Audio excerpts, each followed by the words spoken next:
Hello everyone, I hope you're doing well today. Today I'll be talking about 5 pieces of advice I would give to new and emerging writers. Are you ready? Let's go. How do you write like you're running out of time? Night day and night like you're running out of time. Every day you fight like you're running out of time. Like you're running out of time. Are you running out of time? How do you write like tomorrow won't arrive? How do you write like you need it to survive? How do you write every second you're alive? Every second. When I was younger and I started experimenting with my writing, I would read writing magazines and read interviews with famous writers I admired to see what advice they would offer me.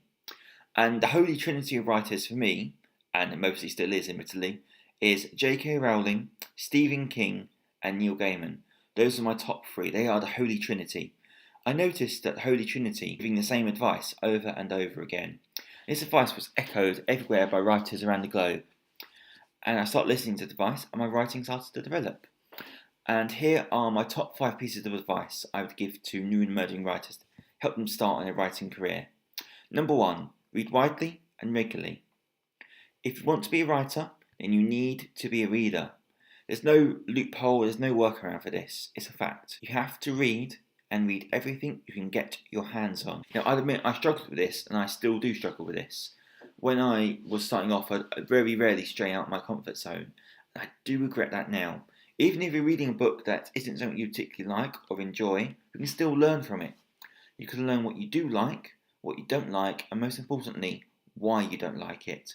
Then you can learn not to put that in your novel and not fall into bad habits. I'd also recommend rereading books every now and then to look for foreshadowing you may have missed or other techniques the writers sort of slipped in. Advice number 2, always finish what you write, even if it's horrible. If I was to make a bet, I would say that over 70%, maybe 80% of stories around the globe are unfinished.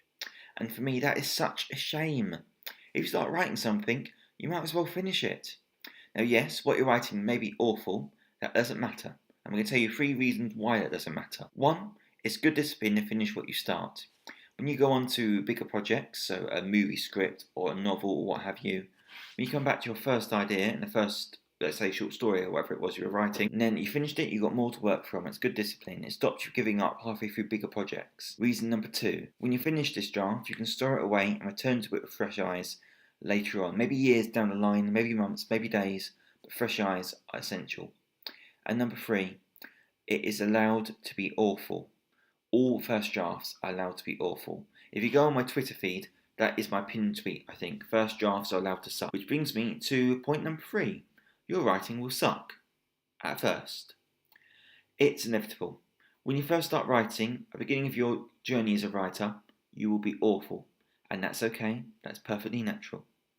I've got tons of writing from when I first started. It's probably like 10 years old now. And when I look at it, I just cringe. But it's okay. It's allowed to be rubbish. It takes time for each writer to find their own unique style. Sometimes it takes years. Sometimes writers always finding their unique writer's voice, and that's okay. But if you don't know what I mean by writer's voice, Lemony Snicket, for example, the author of A Series of Unfortunate Events, writes very differently to George R.R. Martin. Number 4, don't take no for an answer.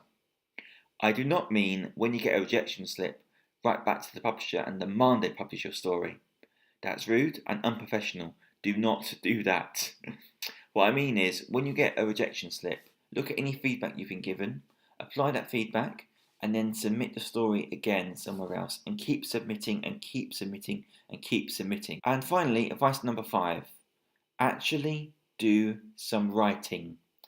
The hardest part of being a writer, for me anyway, I think for most writers, is the actual writing part. When I write, I go into sort of trance and nothing short of an earthquake will disturb me. I love being in that sort of trance and that frame of mind. It's beautiful and brilliant, but it is hard to get into. If you find a blank white page intimidates you, do some free writing. Just write 2 or 3 lines, maybe for 2 minutes, set a timer or something.